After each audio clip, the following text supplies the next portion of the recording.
Hi guys, my name is Sanjay Kumar. Welcome to my YouTube channel. तो चलो मैं आज स्टार्ट करता हूँ क्लास 12th बिहार बोर्ड के कौन हिंदी दिगंत भाग 2। आज मैं बताता हूँ कि कितने कुल मिलाकर 29 चैप्टर हैं और इसके कौन कौन से लेखक हैं और कौन कवि हैं और कैसे याद करेंगे उसका भी ट्रिक बताएंगे और किसका कब जन्म हुआ ये भी बताएंगे और कौन किस काल के हैं ये सब बताएंगे। बहुत ही कम समय में ये सब को एक्सप्लेन करेंगे। तो चलिए मैं बिना लेट किए इस वीडियो को स्टार्ट करता हूँ। फर्स्ट है कि चैप्टर नंबर ये दिगंत भाग 2 दो भाग में बटे हैं। एक है काव्य खंड और एक है गद्य खंड। गद्य खंड में 13 चैप्टर हैं और काव्य खंड में भी 13 चैप्टर हैं। और एक है कि प्रतिपूर्ति में ज़्यादा नहीं 3 चैप्टर हैं और इससे सब्जेक्टिव क्वेश्चन नहीं पूछे जाते हैं, सिर्फ ऑब्जेक्टिव क्वेश्चन बनते हैं। और कौन बनता है क्या बनता है ये भी बताएंगे। चलिए मैं स्टार्ट करता हूँ। सबसे पहले गद्य खंड को लेता हूँ।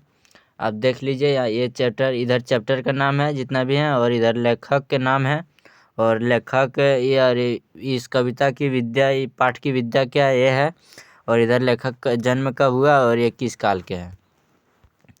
तो चलिए मैं स्टार्ट करता हूँ। फर्स्ट चैप्टर का नाम है बातचीत जो बालकृष्ण भट्ट इसके लेखक हैं और ये ललित निबंध हैं और इसका जन्म 1844 में हुआ था और ये भारतीय हिंदू युग के थे। नेक्स्ट है चंद्रधर शर्मा गुलेरी। उसने कहा था लिखे थे चैप्टर का नाम और ये एक कहानी है और 1883 में जन्म हुए थे। ये द्विवेदी युग के हैं, याद रखिएगा आप लोग। और आपको बता दूं चंद्रधर शर्मा गुलेरी ये राजस्थान के जयपुर से हैं। और ये चैप्टर नंबर 3 है संपूर्ण क्रांति के लेखक जयप्रकाश नारायण जी हैं। ये भाषण है और 1902 में इसका जन्म हुए थे। नेक्स्ट है अर्धनारीश्वर। ये रामधारी सिंह दिनकर जी हैं। इसका जन्म बिहार के बेगूसराय जिला में हुआ था और ये एक निबंध है और 1904 में जन्म हुआ था। नेक्स्ट है 1904 या 1908, 1908 होगा। यह 5 नंबर है रोज का सच्चिदानंद हीरानंद वात्स्यायन ये इसका पूरा नाम। ये यूपी के रहने वाले हैं। ये कहानी है और 1911 में जन्म हुए थे। नेक्स्ट है एक पत्र और एक लेख है। ये भगत सिंह लिखे थे। ये पंजाब के थे, अमृतसर पंजाब। और ये पत्र लेख है पाठ की विद्या और 1907 में जन्म हुए थे इसका। नेक्स्ट है ओ सदा नीरा के लेखक है जगदीश चंद्र माथुर जी और ये एक निबंध है एक प्रकार का। 1917 में उसके जन्म हुए थे।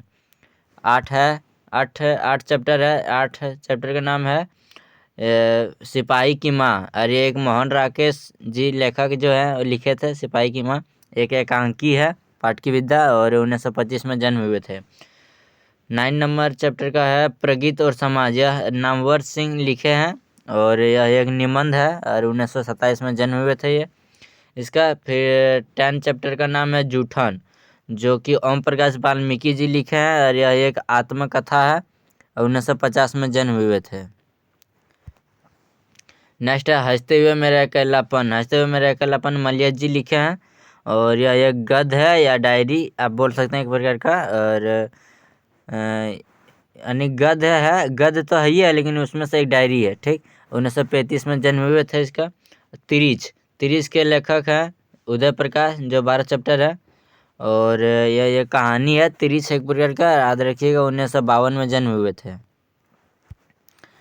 शिक्षा चैप्टर नंबर लास्ट है गद्य खंड का 13 जो जय कृष्ण मूर्ति जी लिखे हैं। इसका पूरा नाम जिद्दू कृष्ण मूर्ति थे, आंध्र प्रदेश में जन्म हुए थे और यह एक संभाषण है और 1895 में जन्म हुए थे, याद रखिएगा। इस प्रकार ख़त्म हो जाते हैं गद्य खंड के 13 चैप्टर। और आप लोग के लिए कुछ लाइनें हैं जैसे मोटिवेशन के लिए कि यदि आपको सूरज की तरह चमकना चाहते हो, यदि आप सूरज की तरह चमकना चाहते हो तो सूरज की तरह तपना सीखो। जो सच्ची मेहनत से पढ़ता है वही सफलता पहली सीढ़ी चढ़ता है। याद रखिएगा ये बात, कड़ी मेहनत करना पड़ेगा। सफलता का कोई शॉर्टकट रास्ता नहीं है कि आप तुरंत सफल हो जाएंगे। इसके लिए आपको कड़ी मेहनत करने की आवश्यकता होगा। नेक्स्ट है काव्यखंड। काव्यखंड में भी 13 चैप्टर हैं, तो हम इसको देखते हैं। काव्यखंड हम लोग बुक का नाम है दिगंत भाग 2, और इसमें कवि का नाम है, ये कवि का नाम है, और ये काव्यखंड जो चैप्टर जो कवि लिखे हैं उसका नाम है, और ये किस काल के हैं इस सभी लिखे हैं, और ये इसका जन्म कब हुआ ये भी लिखे हैं। चलिए मैं चलता हूँ एक एक करके। फर्स्ट चैप्टर है कड़बक, जो मलिक मोहम्मद जायसी जी लिखे हैं। इसका शॉर्ट नाम जायसी भी मतलब बोला जाता है इसको।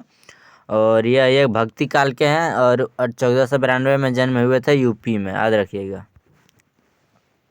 सूरदास पद लिखे हैं, और ये भक्ति काल के हैं, और 1478 में जन्म हुए थे।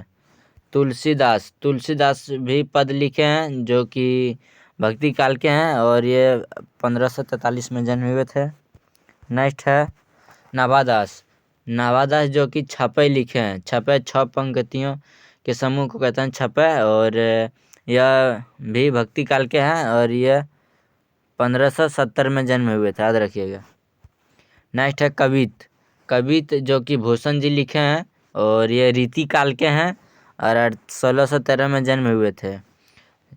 6 नंबर है तुमुल कोलाहल कलह में, जो जयशंकर प्रसाद जी लिखे हैं, और जयशंकर प्रसाद जी के जन्म हुए था 1889 में। याद रखिएगा। नेक्स्ट है जो एक आधुनिक काल के हैं। पुत्र वियोग सुभद्रा कुमारी चौहान, यह 1904 में जन्म हुई थी। कार दुर्घटना के कारण किसी कारणवश मर गई। यूपी के रहने वाली है। पुत्र वियोग याद रखिएगा सुभद्रा कुमारी चौहान। उषा शमशेर बहादुर सिंह, 1978 में यह सोवियत रूस के भी यात्रा किया था, और 1911 में जन्म हुआ था इसका। जन जन का चेहरा एक, यह लिखे थे गजानन माधव मुक्तिबोध, जो 1917 में जन्म हुए थे, और ये आधुनिक काल के हैं। अधिनायक जो रघुवीर सहाय के हैं, रघुवीर सहाय, और ये 1929 में जन्म हुए थे। 1929 में। प्यारे नन्हे बेटे को, ये विनोद कुमार शुक्ल जी लिखे हैं, और ये 1937 में जन्म हुए थे। जो क्लास 10 में पढ़े होंगे ये विनोद कुमार शुक्ल मछली वाला, वही 1937 में जन्म हुआ है इसका, वही है। फिर हार जीत, ये भी क्लास 10 में पढ़े होंगे, जो अशोक वाजपेयी जी लिखे हैं। अशोक वाजपेयी जी के बारे में पढ़े होंगे, लेकिन यहाँ हार जीत लिखे हैं। ये 1941 में जन्म हुए थे, और आधुनिक काल के हैं। नेक्स्ट है गांव का घर, जो कि ज्ञानेंद्र पति जी लिखे हैं, और ये 1950 में जन्म हुए थे। ये पहले झारखंड के थे, और फिर चले गए यूपी में। ठीक, याद रखिए गोयडा झारखंड। तो आप लोग याद रखिएगा कि आधुनिक काल आपको बता दें कि 1 से 4 तक लेकर भक्ति काल कहते हैं, और 5 को रीति काल कहते हैं। बाकी बात जितना बच गए हैं 6 से जितना भी चैप्टर बच गया आधुनिक काल कहते हैं। याद रखिएगा, आप लोग याद हो जाएगा। मुझे विश्वास है कि 1 से 4 तक भक्ति काल, और 5 रीति काल, और 6 से लेके 13 तक आधुनिक काल। नेक्स्ट हम चलते हैं प्रतिपूर्ति पर। प्रतिपूर्ति जो कि इसमें सब्जेक्टिव ये कि भी नहीं पूछे जाते हैं, सिर्फ ऑब्जेक्टिव पूछे जाते हैं। तो मैं स्टार्ट करता हूँ। फर्स्ट चैप्टर है रस्सी का टुकड़ा। किसने लिखे थे? तो गाइडी मोपासा लिखे थे, लेखक है इसका। और 1850 में जन्म हुए थे। कहाँ? तो फ्रांस में। मरण हुआ था इसका 1893 में। और कलर की मौत लिखे थे अंतोन चेखव। इसका पूरा नाम है इवान त्रिमिच अंतोन चेखव। याद रखिएगा। और ये 1860 में जन्मे थे, और 1904 में मर गए थे। याद रखिएगा। और तीसरा चैप्टर का नाम है पेशगी। ये लिखे थे हेनरी लोपेज, जो कि अफ्रीका महादेश के कांगो देश में जन्म हुए थे 1937 में। जब हुए थे कौन? विनोद कुमार शुक्ल। याद रखिएगा, तभी इसका जन्म हुआ था। और आपको बता दें कि अफ्रीका कांगो के ये प्रधानमंत्री, वित्त मंत्री, इस सब मंत्री पर रह चुके हैं हेनरी लोपेज। याद रखिएगा। इस प्रकार आपको यहाँ 3 और 13 कितना हुआ? 26 और 3 29 चैप्टर समाप्त हो गया। और उम्मीद है कि आप लोग का याद भी हो गया होगा। और मिलते हैं नेक्स्ट वीडियो में। आप लोग को इस वीडियो कैसा लगा ज़रूर कमेंट कीजिएगा। मिलते हैं नेक्स्ट वीडियो में। तब तक के लिए धन्यवाद। जय हिंद, जय बिहार।